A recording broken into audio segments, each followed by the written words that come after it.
저는 뭐 제가 알면 얼마나 알겠습니까?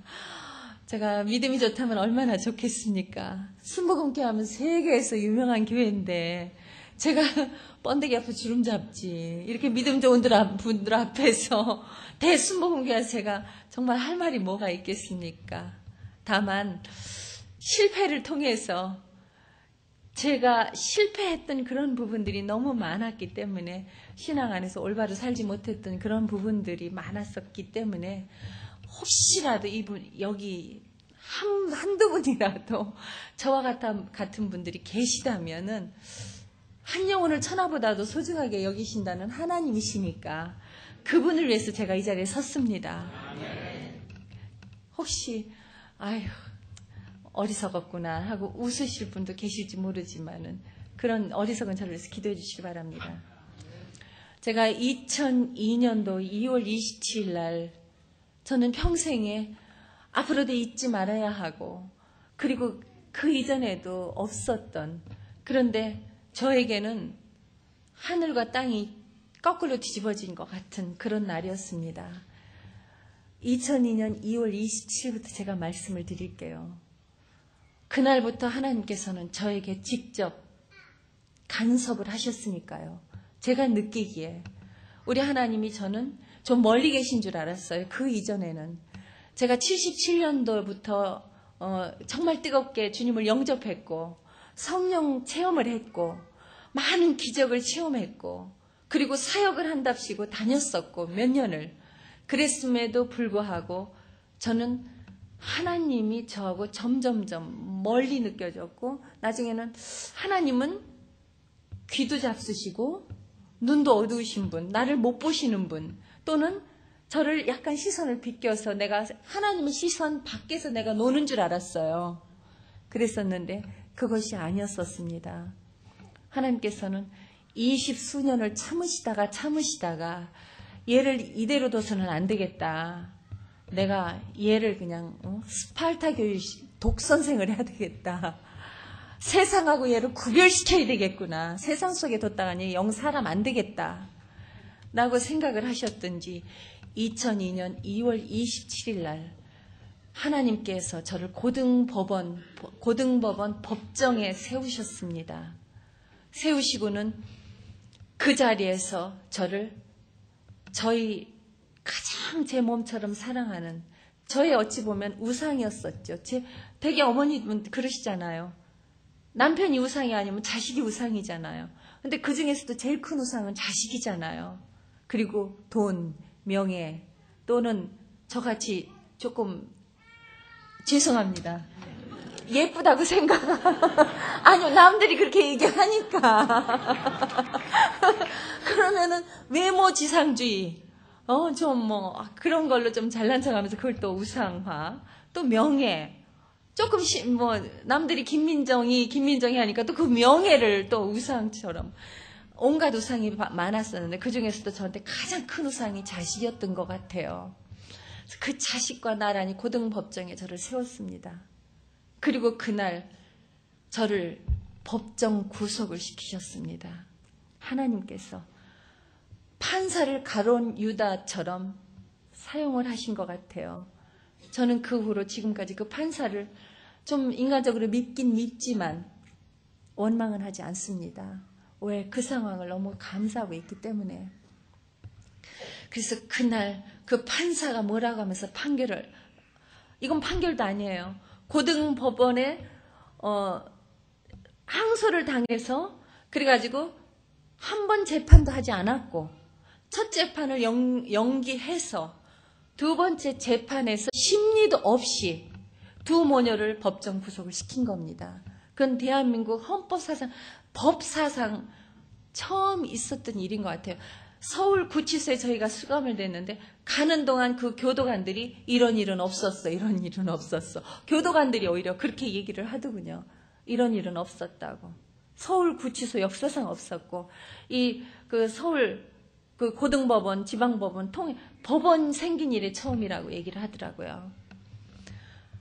그러는데 그날 저는 딱 끌려가면서 법정에 이렇게 방청석에 저희 가족들이 있었고 제 모든 소지품을 놓고 저는 이쪽으로 가면서 그 판사가 뭐라고 얘기했냐면 나를 고소한 자들이 요구하는 조건을 이론 한 장까지라도 들어주기 전에는 두 사람 다 1년이고 2년이고 못 나갈 줄 알아라.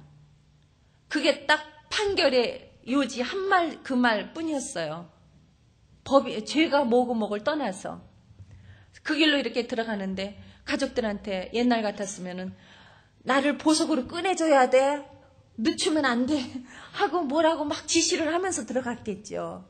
그런데 저는 이미 그 이전에 조금 거슬러 올라가면 98년도 9월 달부터 생긴 이 법정 소송 싸움이었거든요. 98년도 9월부터 싸움이 시작돼가지고 9월 달에 저희 딸이 먼저 고소를 당했고 그 후에 제가 또 고소를 당했고 같이 공범이라고 해가지고 그 공범 중에서도 저는 엄마기 때문에 주범이라고. 우리 딸아이는 어떤 죄목이냐면 횡령인데 그 아이는 가장 큰 죄명은 상속녀라는 죄예요. 그 아이의 아빠가 저의 이제 사생활을 이제 얘기하자면 저는 전 남편이었어요. 그분이. 91년도에 제가 이혼을 했습니다. 74년도에 결혼을 해서 84년도니까 10년 만이죠. 10년 만에 세 번째 별거에 들어가서 그 별거와 동시에 제가 컴백을 해서 방송사에서는 방송국이나 언론 매체에서 제가 아주 가정적으로 아주 행복하게 잘 사는 줄 알았죠. 근데 저는 그때 사실은 거짓말을 한 거죠. 그리고 별거로 들어간 거죠. 그거는 이혼을 전제로 한 별거였었습니다. 제가 77년도부터 예수를 믿었는데 예수 믿으면서 제 가정에 저는 사역자였어요. 선교사였어요. 그것도 나중에 알았어요. 근데 저는 그러한 저에게 하나님이 주신 중책인 그런 중요한 임무가 있다는 것도 전 몰랐지요. 다만 그냥 제 모든 걸 합리화시키면서 제가 신앙생활을 했어요. 그리고 제가 교회에서도 그저 내 명예로 어찌 보면 목사님보다도 제가 더 유명하니까 더 많은 모든 사람들로부터 섬김을 받았다. 목사님도 저를 오히려 이렇게 섬겨주셨어요. 그러니까 굉장히 제가 잘났었죠. 제가 제 이름을 내기 위해서 헌금도 하고 교회의 모든 것에 참여를 하는 거예요. 그러다 보니까 여전도 회장까지 했어요. 얼마나 설쳐됐으면. 그것도 1년여 만에. 그리고 1년 미만에 집사 땄고 속성으로 가는 것 같았어요. 근데 나중에 제가 이제 정말 깨닫고 보니까 속성으로 올라간 것이 아니고 낙제에 거듭하고 있었던 거죠. 영적으로는. 그러다가 제 가정도 엉망이 되어가고 제가 신앙에 올바로 쓰지 못하고 엉망이 되어가고 그러다가 가정도 다스릴 수가 없고 자녀도 다스릴 수가 없고 그러면서도 자녀들 주일학교 보내지 않았고 내 편리하게 신앙생활을 하는 거예요. 주일날 교회 두 번 예배 드리는 거 한 번으로 줄이고 한 번 예배도 대예배도 점점 지각하고 여기 사도신경 하니까 전 정말 참 사도신경 하는 게 안 하는 교회도 있더라고요. 좀 섭섭해요. 사도신경을 안 하면.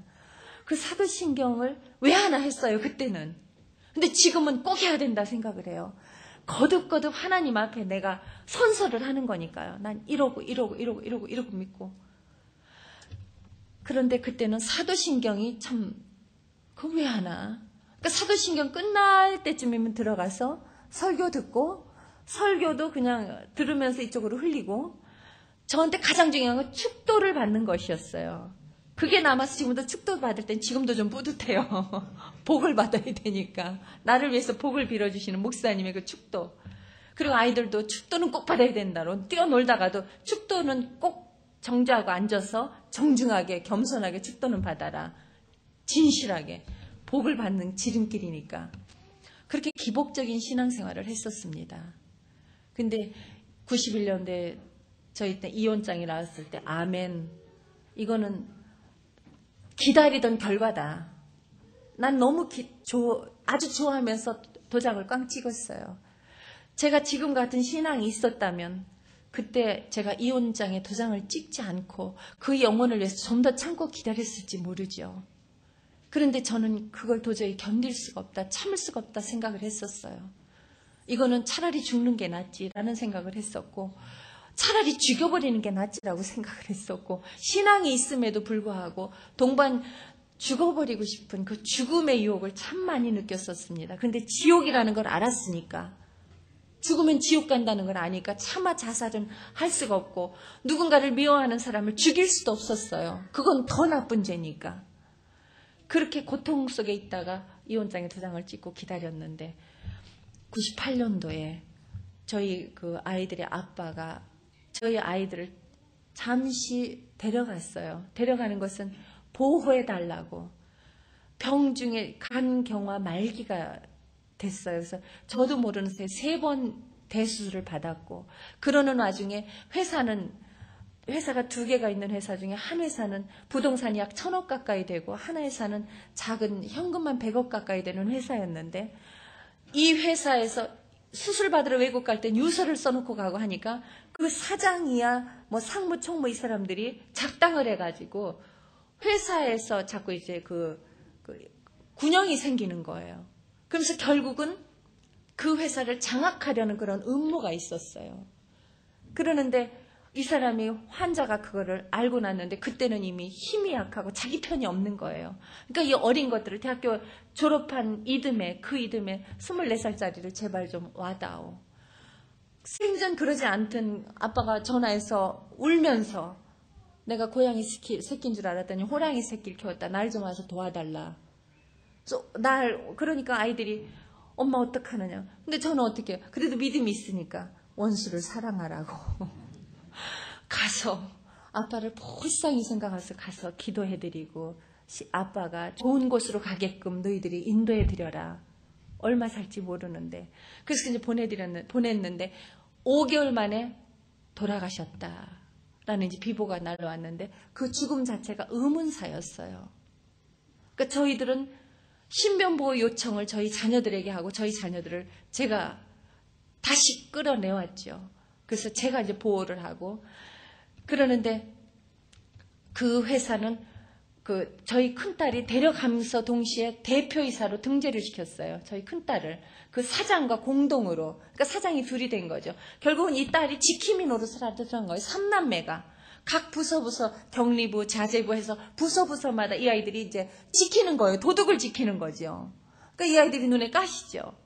근데 딱 돌아가시고 나니까 대표이사에서 모든 직책에서 이 아이들을 제명해버렸어요. 제명해버리고 주주총회 등을 해가지고 그 사장이 전부 그 중역들을 포섭해가지고 사장이 이 아이들을 다 내쫓아버렸어요. 쫓아버렸는데 전 쫓겨나니까는 잘 됐다. 우리 아이들이 목숨이 중요하지 그간 재산이 뭐 중요하냐 해서 제가 보호하게 됐죠. 그리고 나서 작은 회사가 있는데 이건 유가족들의 회사예요. 대표이사가 공석이니까 자연히 큰딸이 거기 대표이사가 된 거지요. 등재되자마자 횡령으로 고소장이 날라온 거예요. 그게 98년도 5월달에 돌아가시고 4개월 만에 9월달에 이제 송사에 휘말리고 지옥의 도망자 신세가 시작이 된 겁니다. 그런데 저희들은 감사하게도 그때 시작함과 동시에 상대는 너무 골리앗 같은 상대였고 바위 같은 상대였고, 우리는 다윗과 결한 하나에 불과했어요. 너무 작은. 도저히 상대를 할 수 없는, 하나님은 그렇게 두 손 두 발 들게 만드시더라고요. 그리고 매달리게 하시는데 어떤 방법으로 매달리면, 이쪽은 대통령 이하, 김대중 대통령이시죠. 김웅업 씨, 그 대통령의 아들, 그 측근들, KC, HC 요즘 뉴스에 오르내린 분들이 거의 다 저희 그 사건에 연루가 됐다고 해도 과언이 아닌 일만큼 다 그렇게 모든 권력을 우리 내리누르고, 법조계에서도 가장 높은 누구라고 하면 아는 그런 분이 또 거기에 연루가 돼 있어가지고 누르고. 저희 회사가 골프장이에요.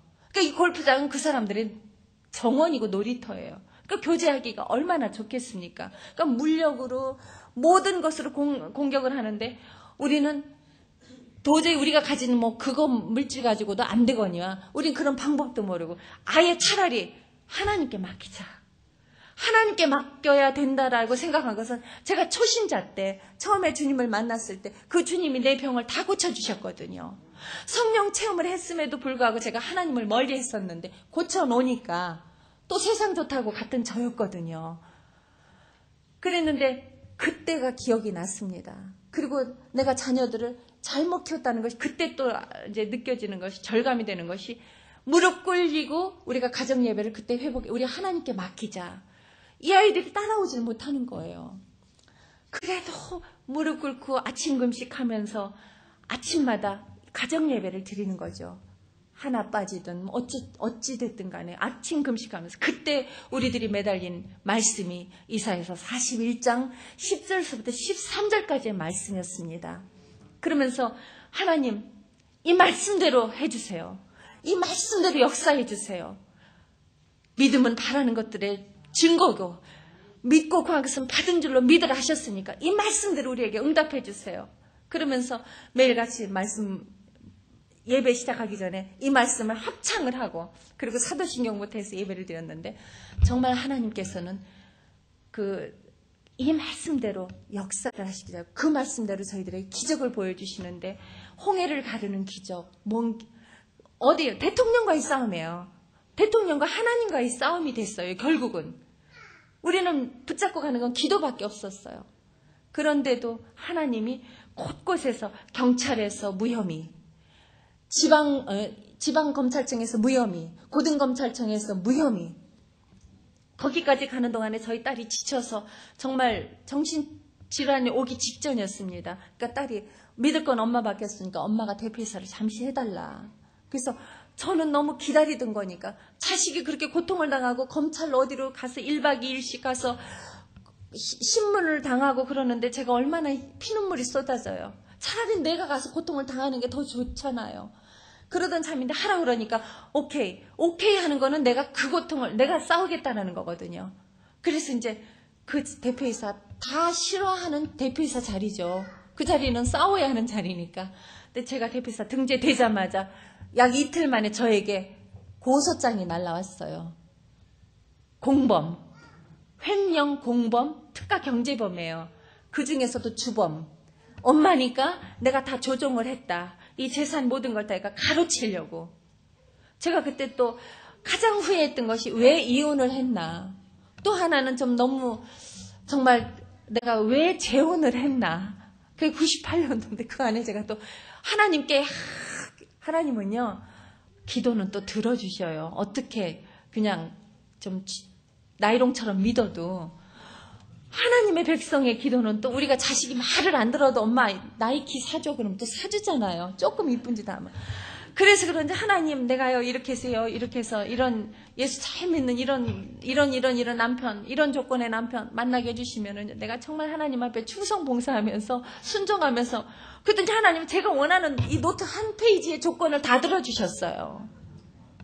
그래서 그런 훌륭한 남편을 또 하나님 만나게 해주셔가지고 전 정말 더 공주처럼 지금은 더 왕후처럼 사는데요. 물질적으로는 그러진 않죠. 근데 제 마음은 그렇게 부자예요. 나를 사랑하고 애껴주는 사람이 있으니까 왜 여자는 왜 기고만장해지잖아요.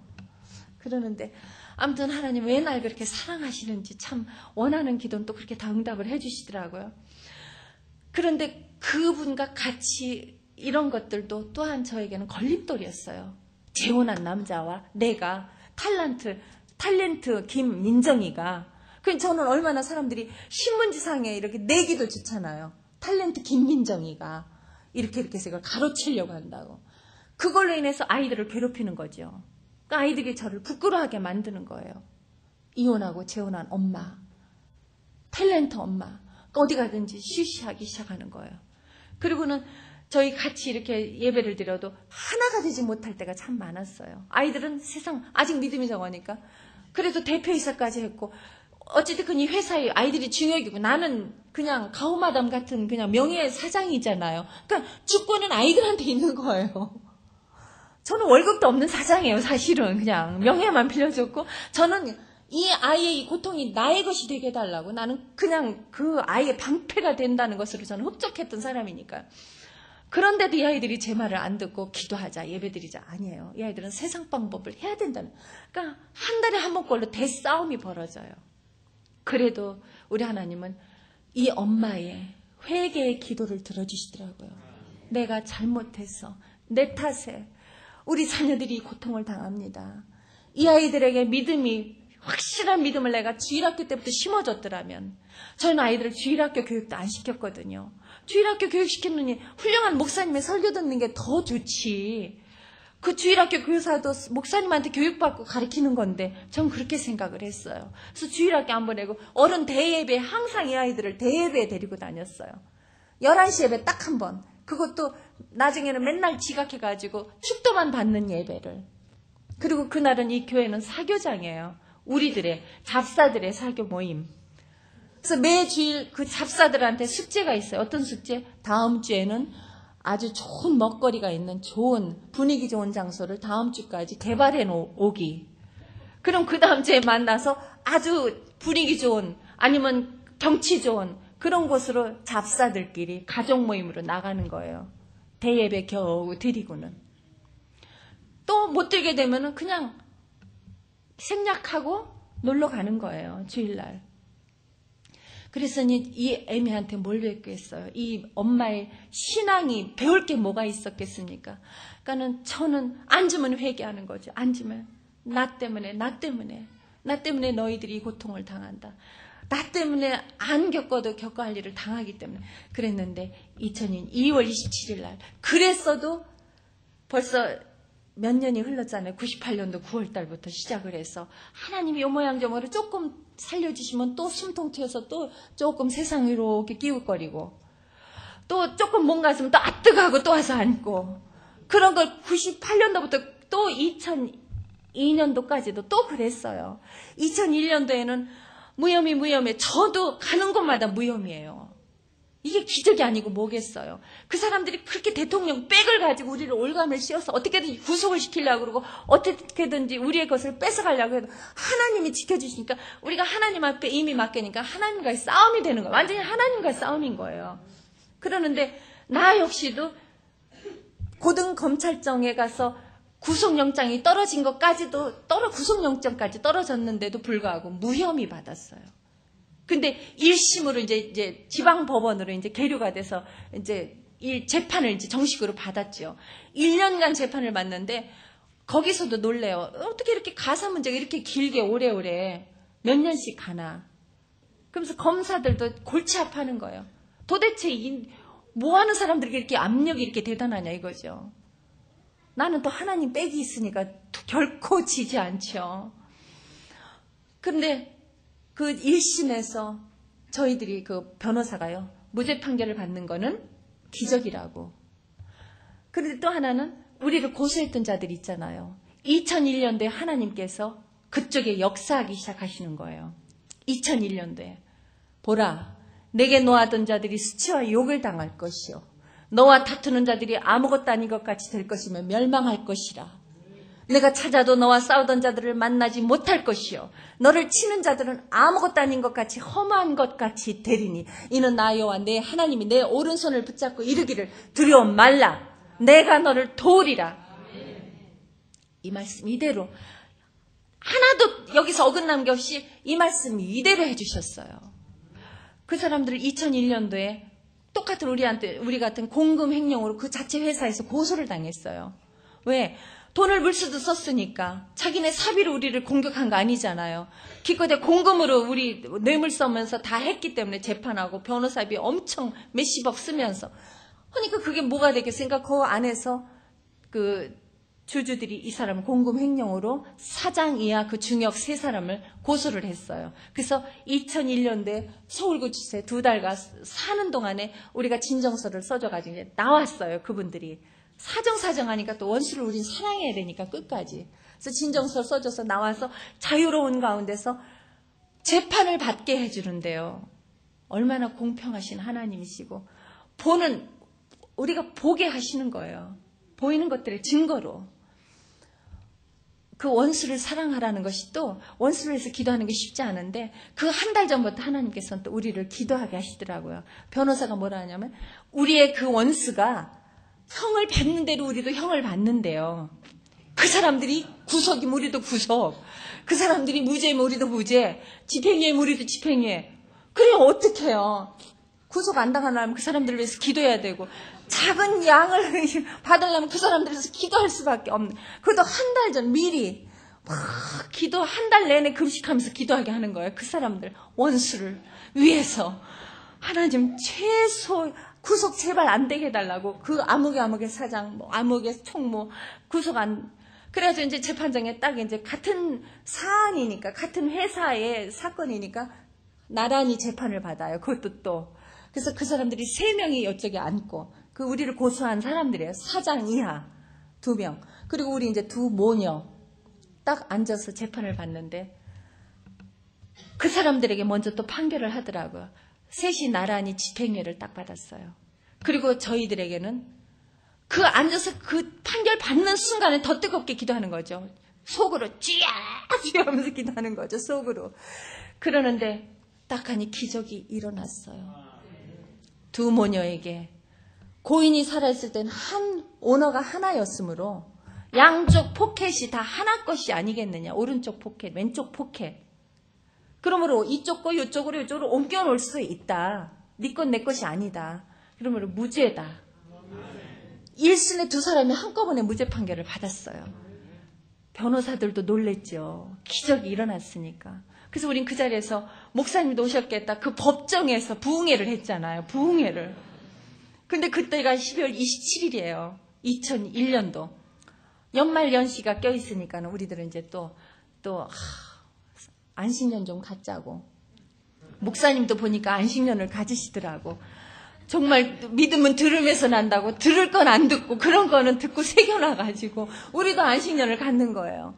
그래서는 이제 가족끼리 안식년 하고는 각자 여행을 떠나면서 예배도 쉬고 기도도 쉬고 모든 걸 다 쉬어버린 거예요. 지금은 어디 가든지 성경 이 무기를 절대로 놓고는 갈 수가 없어요.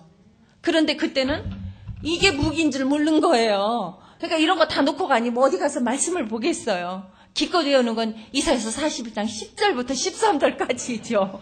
그러니까 그 기도를 하는 거죠. 항상. 그런데도 하나님께서는 그렇게 그 한 말씀밖에 외우지 못하는 그걸 가지고 20수년을 응답을 주시더라고요.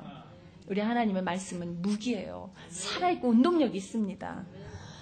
그 사람들 회사에서 다 쫓겨났어요. 그 후로.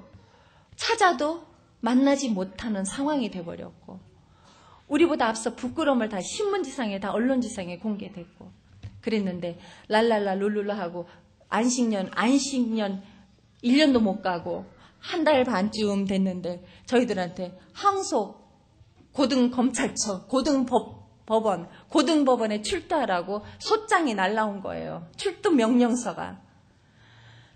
그래서 할 수 없이 정말 지겹다.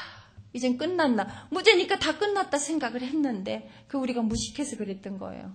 그래서 법정에 딱 나갔더니 그날로 그 판사가 놀부같이 생긴 무섭게 생긴 판사가 우리를 법정 구속을 시키더라고요. 가면서 딱 문 열고 들어가서 수갑을 차고 2 모녀가 포승줄에 묶이면서 그때야 비로소 예전에 미처 느껴지지 못했던 그런 감사가 저 밑에서부터 끌어오르는데 어떤 감사냐면 하나님 감사합니다. 나를 오늘 죽이지 않아서 감사합니다. 우리 인생이 죽으면 덧없이 다 놓고 가야 되는 거를 내가 법정에다 옷을 놓고 몇십만 원 들은 가방을 거기다 놓고 자녀들 여기 다 놓고 가족 다 있는 채로 덧없이 수갑 찬 채로 완전히 영화의 몸이 돼서 끌려가면서 이제는 가족과는 단절되고 자유가 없는 몸이 되면서 그때야 느껴지는 거예요. 이렇게 죽으면 다 놓고 가야 할 거를 내가 왜 연연하면서 살았나? 왜 내가 그것들에게 미련을 그것들의 종이 돼가지고 내가 하나님 멀리하고 하나님을 귀머거리 장님 취급하고 내가 왜 그랬었나? 너무 많은 시간을 낭비했구나. 그런데 우리 하나님께서 내가 지금 50이나 그때가 지금 2002년도니까요. 전 나이를 잘 잊어버려야 되거든요. 나이는 숫자에 불과하니까. 그저 젊은 오빠 언니. 그러는데 산 날보다 살 날이 얼마 없고, 산 날을 50수년을 살았으니까 많이 살았죠. 한 53세나 4세 됐겠네요, 그때가. 그랬는데, 살 날은 우리가 기약이 없잖아요. 어느 날 갑자기 오라버니 가야 되잖아요. 근데 배짱 좋게 산 거예요. 내가 뭐 100년, 1000년 살 것처럼. 죽으면 아예 생각도 안 하고. 그러면서 죽으면 천국까지 말로는 그러면서. 근데 그날 비로소 죽음이 내 가슴에, 내 피부에 느껴지는 거예요. 죽으면 이렇게 되는 것을. 덧없이 다 놓고 가야 되는 것을. 그리고는 하나님 감사합니다. 이 세상에 종말이 오지 않은 것. 우리 주님께서 이날 재림하지 않으신 것을. 난 우리 주님의 재림을 말로만 기다렸지 사실은 기다리지 않았거든요. 상관이 없다 생각했으니까요. 그런데 오늘 재림하시지 않은 거 너무 감사합니다.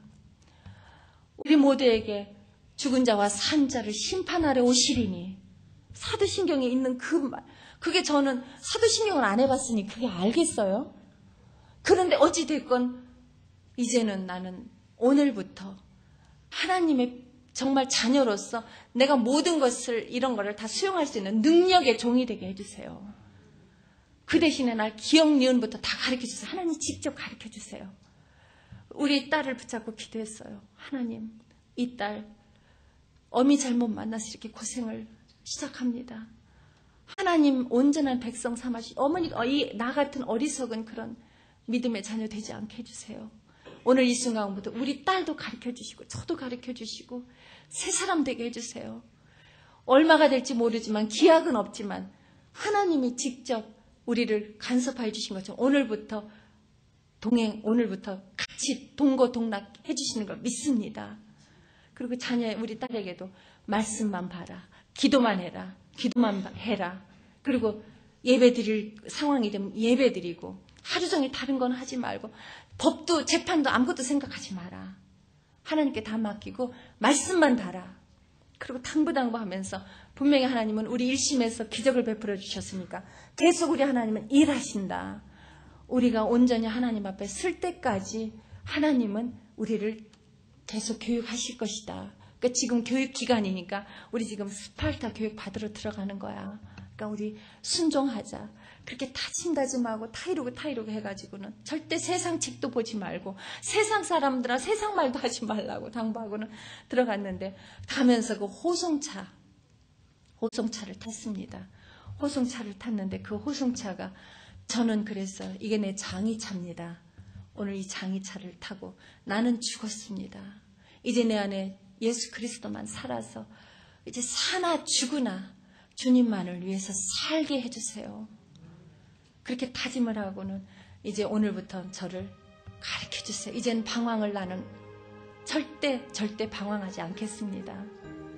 하나님만 보며 가겠습니다. 죽으면 죽으리라는 각오로 가겠습니다. 나는 약한 나그네요, 이 슬픈 세상을 가며 수고도 병도 위험도 없는 내가 가는 그 밝은 곳, 나는 가네 내 아버지께 더 이상 고통 없는 곳, 나는 가네 십자가 앞에 주님 품에 돌아가네.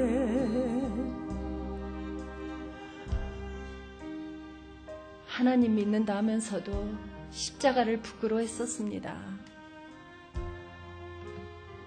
지난날 주님께서 저에게 온갖 병을, 종합병 같은 병을 다 고쳐주셨습니다. 소화제를 먹지 않고는 살 수 없는 나였는데 다시 소화제가 아닌 소주가 제 소화제가 되었던 그런 세월이었습니다. 예수 믿는 자였음에도 하나님이 백성이 되고 나서 더 타락했었습니다. 저는 핑계는 나는 연예인이니까. 온갖 그런 파티에 참석하지 않으면 안 되니까. 그렇게 어리석게 살았던 저였습니다. 너희가 내일을 알지 못하나니 너희 목숨이 무엇이뇨? 너희는 잠시 있다 사라지는 안개니라. 나는 약한 나그네요. 이 슬픈 세상을 가며 수고도 병도 위험도 없는 내가 가는 그 밝은 곳. 나는 가네 내 아버지께 더 이상 방황 없는 곳. 나는 가네 십자가 앞에 주님 품에 돌아가네. 나는 가네 십자가 앞에 주님 품에 돌아가네.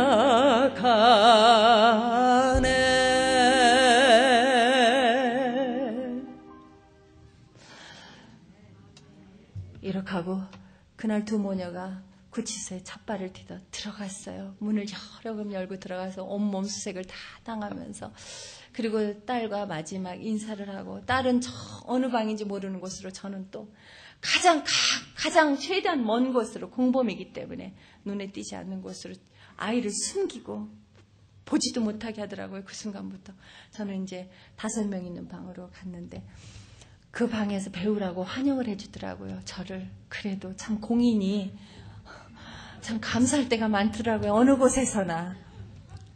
그래서 가서 앉자마자 무릎을 꿇고 기도를 하고, 하나님, 이 방이 요셉의 방같이 되게 해주세요. 요셉이 저 선배잖아요. 감옥 선배, 바울도 선배, 베드로도 선배, 정말 우리 선배 많아요. 주기철 목사님도 계시죠. 전 그분들을 다 존경하거든요. 그러는데 정말 그곳에서 하나님, 이제는 오늘부터는 이제 나는 아닌 다른 나로 능력 주셔요. 능력 받아야 내가 전도도 하고, 하나님께서 나를 이곳에 보낸 거 그냥 보내셨겠습니까? 하나님의 계획과 섭리가 있으니까 나를 보내신 걸로 믿습니다.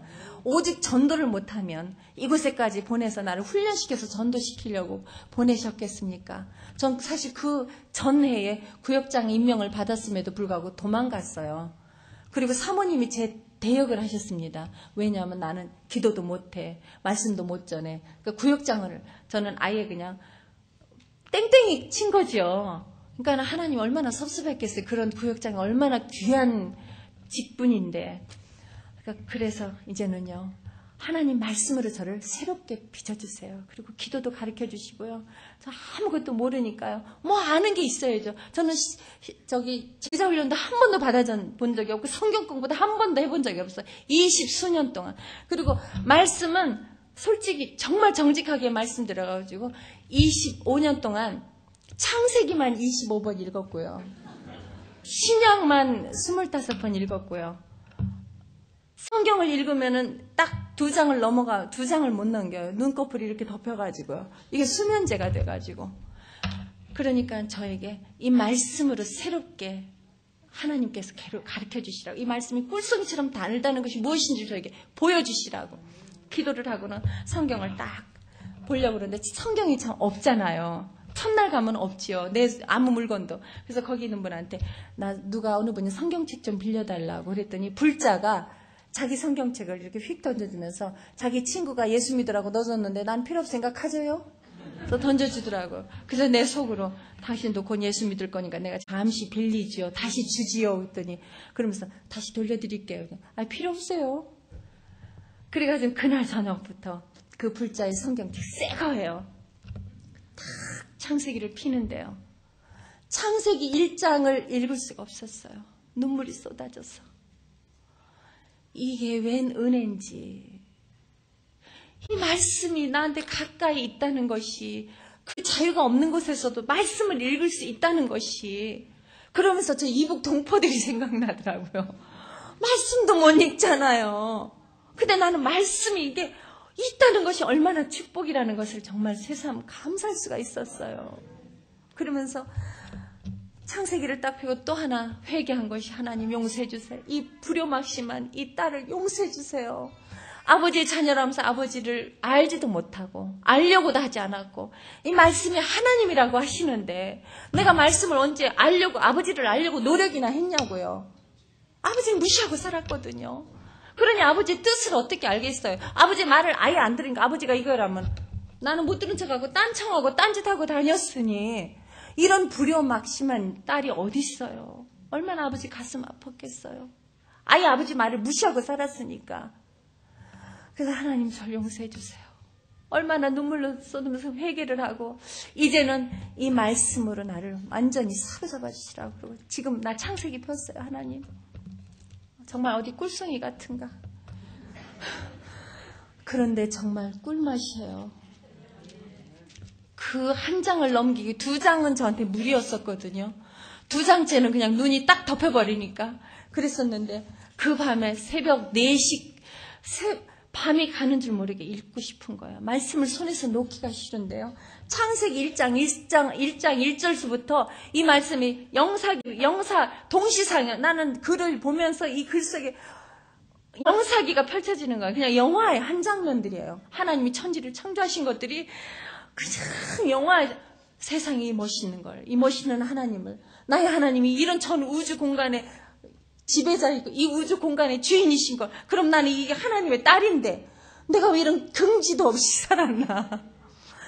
놀라운 사건이 이 속에 너무 많은 거예요.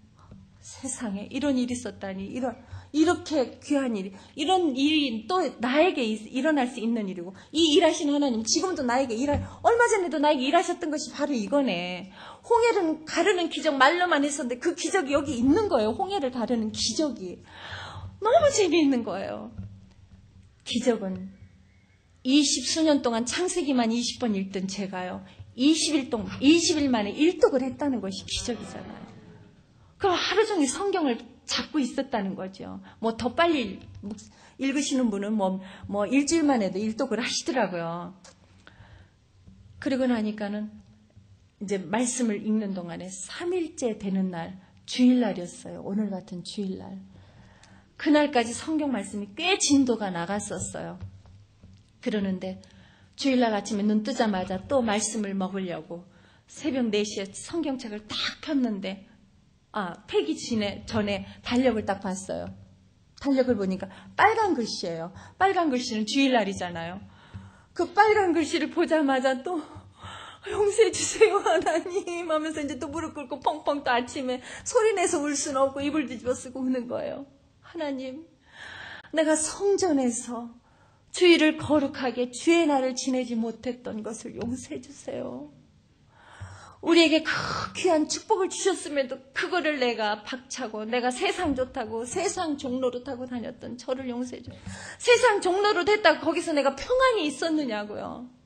내가 해결하려고, 내가 잡으려고, 내가 하려고 끌려다니면서 내 몸에 병 생겨, 스트레스 때문에 열이 터져서 잠 못 자. 놈 이거 가졌는데 나도 갖고 싶고, 남 좋은 집 살면 나도 좋은, 욕심은 끝이 없잖아요. 이놈은 안목의 정욕, 물욕, 모든 것이 저에겐 스트레스였는데, 그러면서도 그것들 그것들을 다 성취하려고 주일날은 자식들 학원에 보내고 고액과외 시키고, 그러느라고 아이들 교회 안 보내고, 나는 나대로 촬영하러 다닌다고 이제 내 명예 잡으러 또 다니는 거죠. 그리고 돈 벌어야 되고 아이들 훌륭하게 키우려니까. 그랬었는데 하나님 용서해 주시라고. 하나님, 내가 내 방법대로 살려고 했고 내 안에 하나님 아닌 다른 우상이 너무 많았었습니다. 용서해 주세요. 주일날 아침에 막 울면서, 성전이 막 첫 주일날이니까요. 그 자유로울 때 왜 내가 예배를, 왜 내가 교회를 더 열심히 안 갔나, 그 자유로울 때 왜 내가 교회에서 주일날을 즐기지 않았나. 막 의자들이 생각나고요, 성도들이 모습이 생각나고, 목사님의 그 말씀이 그리운 거예요. 생각나고, 내가 설교를 언제나 또 듣게 될까? 그 기약 없는, 언제 내가 성전에 가서 성도들과 기쁜 얼굴로 만나서 말씀을 들으며 교제할까? 아침에 막 울면서 회개하고 기도를 하고는, 그리고는 말씀을 또 이렇게 묵상을 하고, 그리고는 아침에 오늘은 목에 칼이더라도 난 예배를 드리리라. 옛날은 저는 주일날 예배 못 드려도 사정상 못 드릴 수도 있는 거지라고 생각을 했어요. 그래서 내 안이 성전이니까. 그래서 내가 속으로 하나님 오늘 이러고 해서 기도 잠깐 하고 이제 그러고 식사 기도로 그냥 이렇게 마무리할 때가 또 더 많았고요. 그랬었는데 하나님 오늘은 목에 칼이더라도 오늘 첫 주일 이곳에서 첫 주일을 드리게 해주세요. 그랬는데 그걸 사탄이 옳게 저를 허락하겠어요? 방해하지?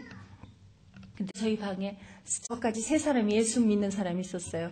권사 한 분이 계셨고, 전 집사, 20수년 집사죠. 25년 집사. 그리고 거기 청년부 23살 먹은 한 사람이 있었고, 그러니까 권사, 집사, 청년부.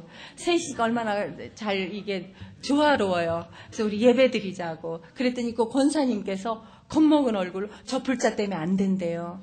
저 불자가 우리 지금 성경 보고 뭐 이렇게 잠깐 금식하는 것도 눈에 가시처럼 보는데 예배까지는 절대 응하지 않을 거래요. 그래서 그러면 내가 정중하게 가서 부탁을 하겠다고. 그 불자한테 가서 저 오늘 주일날이걸랑 그러니까 예배 좀 드릴게 허락해줘 이해해줘 그랬더니 저는 이렇게 조용히 하는데 정말 웃겨. 아니 이제 보자 하니까 정말 아니 탤런트면 탤런트지 말이야. 내가 하도 건방지되는 거죠. 밤마다 성경책 점수 부시럭대고 저는요 밤에 성경책 넘길 때도 이렇게 넘겼거든요. 이게 뭐 소리가 나겠어요? 그런데도 저쪽에서 18 하면서 뒤집었어요. 18이래요. 그리고 이불을 뒤집었어요. 불과 3일밖에 안 됐는데 이렇게 넘기는데도. 그래가지고는 뭐 종교의 자유 운운하면서 막 떠드는 거예요. 그래서 주임님하고 교도관을 부르는 거예요. 근데 우리는 셋이서 무릎을 딱 꿇고 요지부동 오늘은 우린 순교할지언정 예배는 드리리라. 그러고 무릎을 딱 꿇고 각오를 하고 앉아서는 교도관이 와서 정 못 드리게 하면 우리가 같이 묵상 예배를 드리더라도 최대한 버티자. 그러고 앉아서 하나님 오늘 예배를 드릴 수 있게 해주세요. 그리고 저 사탄이 역사하지 못하게 해주세요. 그리고 하나님 오늘 교도관이 제발 예수 믿는 교도관이 근무하게 해주세요. 그리고는 눈을 떴어요. 그랬더니 왜 그래요? 주일날 조용하지 못하고 하고 딱 와서 거기 철창이 있어요. 철창 너머로 얼굴을 딱 들이미는데 기적이 일어났죠. 기도응답은 금방도 떨어지더라고요. 그렇게 몇 초 만에. 그분의 별명이 할렐루야 교도관이에요. 할렐루야.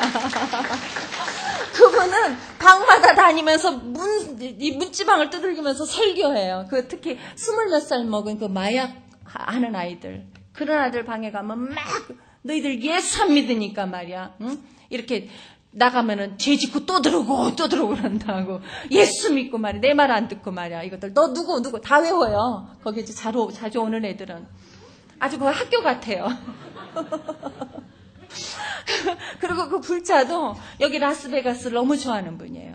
아주 부잣집 만화님이거든요. 압구정동 그 큰 평수 현대 아파트 사는 분인데 라스베가스, 달라스 그런 데를 좋아해요.